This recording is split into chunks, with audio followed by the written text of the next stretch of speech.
Welcome to SMC capital. நான் Manickam Kubendran. March 11, 2025 pre market analysis based on the various data பார்க்க போகிறோம். First பார்த்தோம்னா global மார்க்கெட்டில் யூஎஸ் மார்க்கெட் பார்க்குறோம். நேற்று யூஎஸ் மார்க்கெட் பார்த்தோம்னா ஒரு ஹெவி ஃபால். நாஸ்டாக் பார்த்தீங்கன்னா 727 பாயிண்ட்ஸ் ஃபால் ஆகிடுச்சு.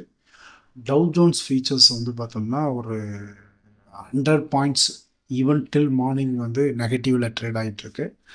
S&P 500 ஒரு 155.64 பாயிண்ட்ஸ் நெகட்டிவில் ட்ரேட் ஆகுது. யூரோப்பியன் மார்க்கெட்டும் பார்த்தோம்னா கம்ப்ளீட் நெகட்டிவில் தான் ட்ரேட் ஆகுது. ஸோ இது பார்த்திங்கன்னா ஒரு ஹெவி பால். இந்த பாலுக்கான முக்கியமான ரீசன் என்ன அப்படின்னு கேட்டோம்னா, டொனால்ட் ட்ரம்ப்போடைய tariff announcement, reciprocal tariff plus யூஎஸோடைய ரெசஷன், இந்த ரீஃபார்ம் அப்படின்னு சொல்லி அவர் கிளைம் பண்ணுறது, இது எல்லாமே நமக்கு ஒரு ஹெவி ஃபாலை கொடுக்குது.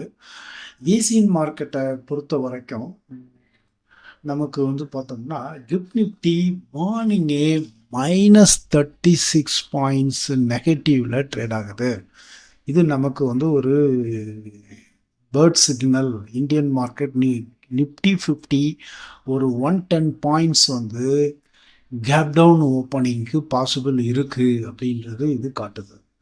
நிக்கி அண்ட் அதர் ஏசியன் மார்க்கெட் எதெல்லாம் ஓப்பன் ஆகுதோ எல்லாமே நெகட்டிவ்ல ட்ரேட் ஆகுது. ஸ்ட்ரைட்டாகவே it will impact our Indian market. Okay, அதுக்கப்புறம் நம்ம பிரெண்ட் குரூடும் பார்க்குறோம், மைல்டு நெகட்டிவில் ட்ரேட் ஆகுது. க்ரூட் ஆயில் பார்க்குறோம், மைல்டு நெகட்டிவில் ட்ரேட் ஆகுது. கோல்டு பாசிட்டிவில் ட்ரேட் ஆகிட்டுருக்கு. ஓவரால் 5 இயர்ஸ் 10 இயர்ஸ் பாண்ட்ஸ் எல்லாமே பார்த்தோம்னா நமக்கு மைல்டு பாசிட்டிவில் ட்ரேட் ஆகுது. USD/INR US டாலர்ஸ் அப்ரிஷியேட் ஆகுது. நெக்ஸ்ட்டு பார்த்தோம்னா ADR பார்க்குறோம். ஆக்சிஸ் பேங்க் ADR லைக் ஒரு சேஞ்சஸும் இல்லாமல் இருக்குது. HDFC ADR நெகட்டிவில் ட்ரேட் ஆகுது. ICICI mild positive. ஐடி எல்லாமே நாஸ்டாக் ஃபாலால் எல்லா ஐடி ஏரியாஸ் எல்லாமே ADRலேயும் ஒரு ஹெவி இம்பேக்ட் இருக்குது அப்படின்னு நம்ம சொல்லலாம். ஸோ குளோபல் கியூவை பொறுத்த வரைக்கும் பார்த்திங்கன்னா complete market wipe out bearish சென்டிமெண்ட்டை தான் இண்டிகேட் பண்ணுது. FID ஆக்டிவிட்டீஸ் பார்க்குறோம். நேற்று மார்க்கெட்டை பொறுத்த வரைக்கும் மார்ச் 10 FII கிட்டத்தட்ட 485 crores ஆப்லோட் பண்ணியிருக்காங்க. DE 263 crores பை பண்ணியிருக்காங்க. ஓவரால் 4214 crores பை நடந்திருக்கு. நேற்று நிஃப்டி 50 சார்ட்டை பார்க்கும்போது டே சார்ட்டில் லாங் ஒரு bearish candlestick pattern with long upper shadow formation இருக்குது. இது இண்டிகேட்டிங் என்ன சொல்லுது அப்படின்னு கேட்டிங்கன்னா, ஹையர் லெவலில் ஒரு பெரிய செல்லிங் ப்ரெஷர் இருக்குது. ஷூட்டிங் ஸ்டாருக்கு ரீஅசம்பிளாக காட்டுது. ஸோ இது ஒரு 10 days 20 days moving ஆவரேஜுக்கு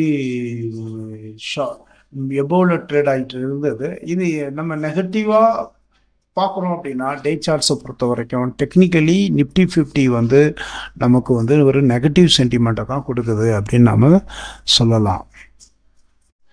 Nifty 50உடைய resistance level பார்த்தோம் அப்படின்னா 22,600, 22,500, 22,400 ஸ்ட்ராங் ரெசிஸ்டன்ஸ் லெவலாக ப்ளே ஆகுது. சப்போர்ட் அப்படின்னு எடுத்துக்கிட்டோம் அப்படின்னு கேட்டிங்கன்னா இமிடியட் சப்போர்ட் 22,300 இருக்கு.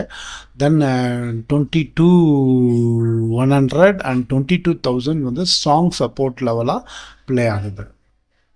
விக்ஸை பொறுத்த வரைக்கும் பார்த்தோம்னா நேற்று ட்ரேடிங் செஷனில் 3.82% ஜம்ப் ஆகி 13.99 ட்ரேட் ஆகிட்டுருக்கு. இது ஒரு நேற்று ஃபார்மேஷன் அப்படின்னு பார்த்தோம்னா ஒரு long bullish candlestick pattern with minor ஷேடோவில் ஃபார்ம் ஆகிருக்கு. ஒரு புல்லுக்கான ஒரு டிஸ்கம்போர்ட்டை தான் இது கிரியேட் பண்ணுது அப்படின்னு சொல்லலாம். ஸோ இன்றைக்கி இந்தியா விக்ஸை நம்ம பார்க்கும்போது இன்க்ரீஸ் ஆகிருக்கு அப்படிங்கும்போது மார்க்கெட் ஒரு அன்சர்டனிட்டியில் தான் இருக்குது அப்படிங்கிறத நம்மளால் பார்க்க முடியுது. ஸோ நம்ம கன்க்ளூட் பண்ணுறோம் என்ன நடக்க போகுது இன்றைக்கி மார்க்கெட்டில் அப்படின்னு நம்ம பார்த்தோம்னா, யூஎஸ் மார்க்கெட்டு பயங்கர ஃபாலு, ஆல்மோஸ்ட் கிராஷ்ன்னு சொல்லலாம். லைக் யூனோ ஏசியன் மார்க்கெட்டும் அதுக்கு தகுந்த மாதிரி நெகட்டிவில் தான் ட்ரேட் ஆகுது. இந்தியா விக்ஸ் வந்து பார்த்தோம்னா ஒரு அன்சர்டனிட்டியை இண்டிகேட் பண்ணுது. ஏடிஆர் ஜிடிஆர் பெருசான பாசிட்டிவ் ஓப்பனிங் இல்லை. ஸோ இன்றைக்கி மார்க்கெட் கண்டிப்பாக ஒரு பேரிஸை தான் சந்திக்கும். ஒரு ஹெவி ஃபால் இருக்கும் அப்படிங்கிற மாதிரி எனக்கு தோணுது. This is my prediction. So இன்றைக்கி ஃபாலில் இருந்தது அப்படின்னா நிஃப்டி 50 வந்து ஒரு 250 பாயிண்ட்ஸ் to 300 பாயிண்ட்ஸ் ஃபால் ஆகிறதுக்கு வாய்ப்பு இருக்குது. பேங்க் நிஃப்டி வந்து பார்த்தோம்னா ஒரு 200 to 400 பாயிண்ட்ஸ் வந்து ஃபால் ஆகிறதுக்கு வாய்ப்பு இருக்குது.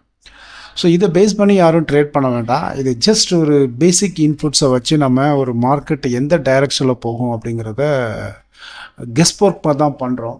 இது இது எப்படி வேணாலும் மாறலாம். Market is a market always. So இது பேஸ் பண்ணி நம்ம ட்ரேட் பண்ண வேண்டாம். This is only for the idea to understand the market.